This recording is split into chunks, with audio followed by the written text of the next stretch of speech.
ABC, how's it going? Right, okay, very quick video, vinyl finds video, just odds and sods that I picked up over the last 6 months or so. But first of all, this is what I've listened to in the background. This is Mescalito with One Path in a Million. This was sent to me as VCLT by Charles Filtness. Now, Charles, he regularly watches and comments on VC videos. And I sent him some Bollywood soundtracks following a video that I did about 6 months ago. And he returned the favour by me sending me a small pile of records, all of which were great. I didn't know many of them, so it's quite cool hearing something new. But this was the pick of the bunch. And this has got a real sort of 90s trip-hop vibe going on. I think it's from the early 2000s, but yeah, a nice album, so cool. Right, okay, so new finds. First up this is Sandinista by The Clash. Most people will know this. It's a follow-up to London Calling. It's a triple album. Now, normally we talk about double albums being too long and talk about double albums basically saying they would have made a great single album. Now, this is, a further extreme basically. This is a triple album that perhaps would have made a great double album. Yeah, I really like this. Now, I bought this on CD back in the 90s. And I remember at the time, I had a tape player in the car. So I put London Calling on one side of a cassette. And I cherry-picked some tunes off this to put on the other side of the cassette. So 45 minutes worth. So I probably got about half the album or something like that on there. So I've got this strange situation where, listen to this record now, I know half of the album incredibly well because that tape went round and round in my car for about 6 months. But the other half of the album, I hardly know at all. And it's quite a strange situation. Listening to a record, you're expecting another track to come on and then something different plays. It's a little bit, it's slightly confusing at times. But yeah, I've really enjoyed playing this. I know that people say it's too long, but yeah, it is. But what the hell, it's The Clash, so it's cool. Right, okay, and following that, a direct link here. This is Mikey Dread with his SWALK or Swalk album. This came out in 1982, so this came out, I think, a year or so after Sandinista. And the reason why I'm linking this with Sandinista is because Mikey Dread produced a few of the tracks on Sandinista. Now, obviously, he's a reggae artist and producer. Well, he was. He passed away about 15 years ago now, didn't he? But yeah, so he's heavily linked with the punk scene in the late 70s, early 80s, because, as I say, he toured with The Clash, he supported them, he produced some of their records, and it was that sort of time when reggae and punk almost went hand in hand for a brief period of time. But this is a really nice record. I think it's recorded in London, so in the UK.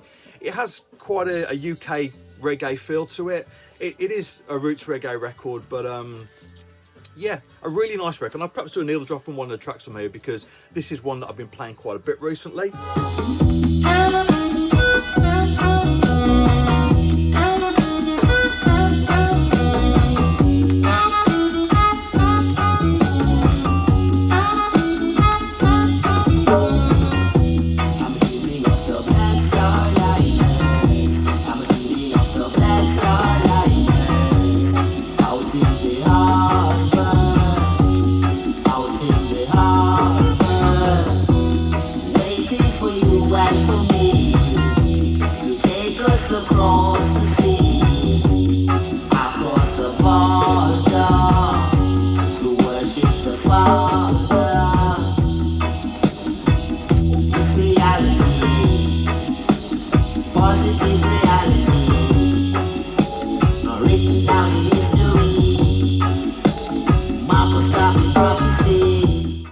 Now, I went down to Reading, to the Reading Record Fair to meet Martin Parrott and Rob Walker back in November. And I picked up a couple of records, of which this is one. This is Fela Kuti in Africa 70, I Go Shout Plenty. So this is from the mid-80s, I think about 86. Now, this is what you'd expect from Fela. It's two tracks, one on each side. Those long, drawn-out, sort of funky, repetitive grooves, that sort of hypnotic funk that it had going on. A mixture of high life and jazz with those Afrobeat rhythms. A really nice record. I think the first side, I think his sort of vocal comes in after about 7 minutes. It really does build up.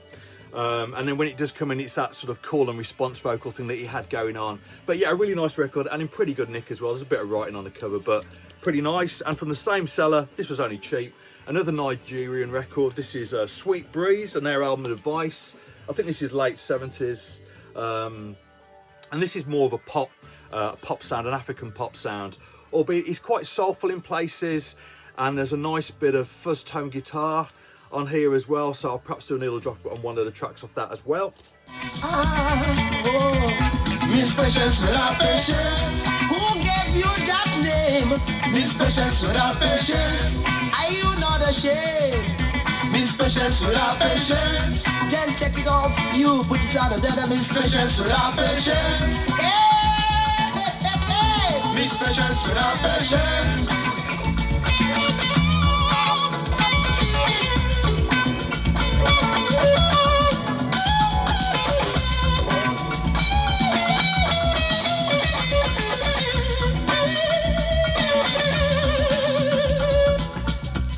Right, so I picked up quite a bit of reggae recently, and I'll perhaps have to do a different video to show what I've been picking up. But this is one I've been playing a lot this week. This is Moamba Dub Warrior, and I think this is by Delroy Witter, and it's on the D-Roy label. I won't get the record out, but it's on the D-Roy label. Now, this is quite interesting because it features a mixture of British and Jamaican reggae musicians. So you've got the likes of Sly and Robbie, Lloyd Parks, Dennis Bavell. I thought he produced this actually, but he mixed it, I think. Brinsley Ford from Aswad. Yeah, so it's a nice mixture of musicians, but it does have more of a UK reggae vibe to it, listening to that. So yeah, a really nice album, but I say it's quite a heavy dub album, and not one that you see too often. Nice laminated sleeve and in really nice condition. That was cool. And going back, I don't know, 18 months now, this is an album by the Theojs. It's called Travelling at the Speed of Thought. Now, not an Theojs record I'd ever come across before, but I say about 18 months ago, I was into the radio and the DJ Norman J played a track from this album, and it's the second track on here called We're All in This Thing Together. And he played it obviously at the start of COVID, at the start of the pandemic. Now, obviously a little bit cheesy, but it just really struck a chord with me at the time. You know, it is a bit of quite a cheesy song, but I say it just worked. I mean, that's a sign of a good DJ playing the right song at the right moment.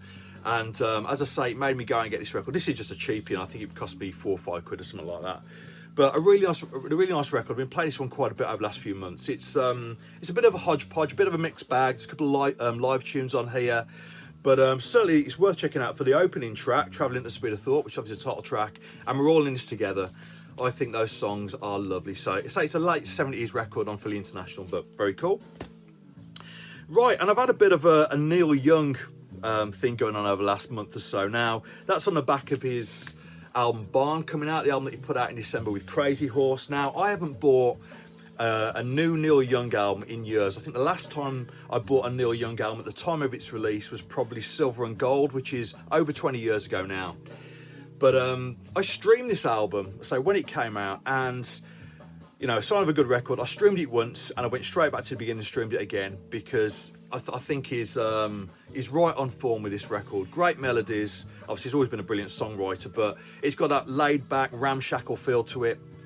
And yeah, it made me go out and buy the album as well. So yeah, a really nice record. And I say that's you know, it's released late on last year, so I didn't include it in my sort of best of the year list, but it's certainly right up there.